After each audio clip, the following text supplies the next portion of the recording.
Pedro, napansin mo ba? Noon, noon ang mga butil ng palay ay kasing laki ng ating mga palad. Tama ka, Juan, noon sa ganang lahat, pero bakit ngayon? Ang palay ay maliit na lamang, kailangan magpunin ng paulit-ulit. Narinig ko sa matatanda, Pedro. Sabi nila ang Diyos ng kalikasan ay nagbigay nagbigay ng masaganang palay noon. Ngunit ang mga tao ay naging tamad.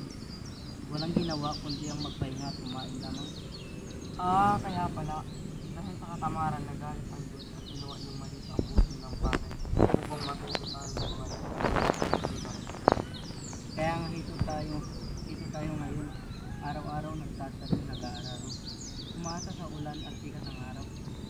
Ngunit isipin mo, Juan, dahil dito natuto tayo magsikap, natuto tayo palagin ang bawat isang ng bigas sa ating napag. Tama ka, Pedro. Ang palay man ay maliit, ngunit ang aral na naiuwan nito ay malaki. Walang bunga ang buhay kung walang sipag at tiyaga.